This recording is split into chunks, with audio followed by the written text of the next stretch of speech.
আসসালামু আলাইকুম, আশা করি সবাই ভালো আছেন।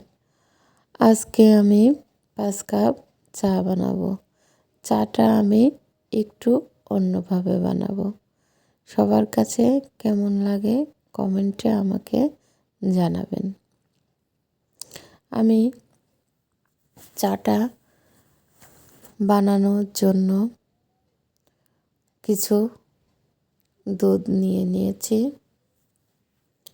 দুধটাকে আমি জাল করতে দিয়ে দিয়েছি।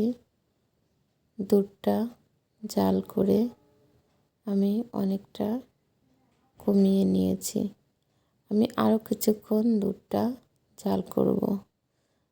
যতক্ষণ পর্যন্ত এটাতে সর একটু ঘিয়ের ভাব না আসবে ততক্ষণ পর্যন্ত আমি দুধটা জাল করতে থাকব। অলরেডি দুধে আমার সর এবং ঘিয়ের ভাব চলে এসেছে। আমি এটাকে আর একটু জাল করে নেব। নিয়ে আর একটু ঘন বানাবো।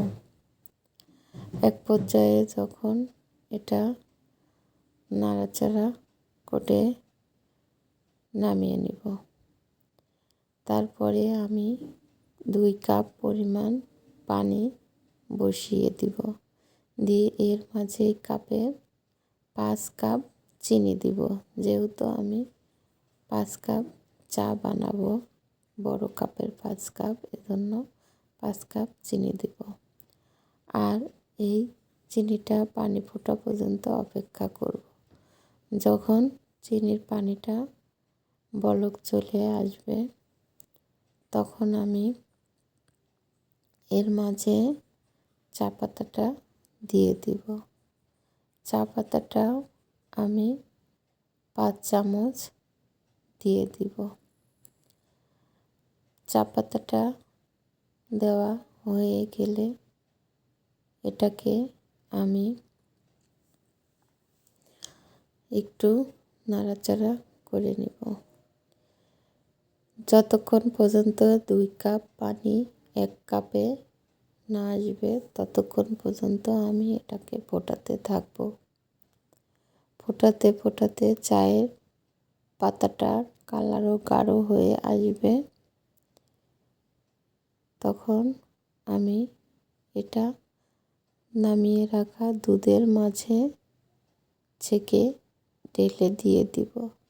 দিয়ে সেই দুধটাকে আবার চুলায় বসিয়ে জাল করতে থাকব। যেহেতু এটা আমি ছেঁকে নিয়েছি আর ছাঁকার ঝামেলা থাকবে না, এটাকে আমি নাড়তে থাকব। অনবরত নাড়তে থাকবো যেন নিচে পোড়া না লাগে।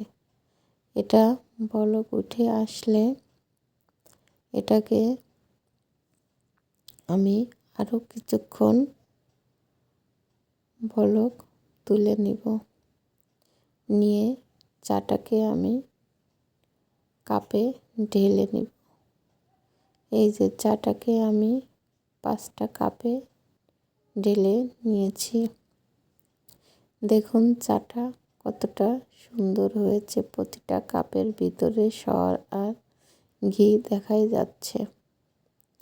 এই তো আমার চা বানানোটা কেমন লাগলো সবাই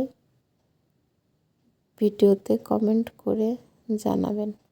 ভিডিওটি ভালো লাগলে লাইক, কমেন্ট, শেয়ার করবেন। ধন্যবাদ সবাইকে। আল্লাহ হাফেজ।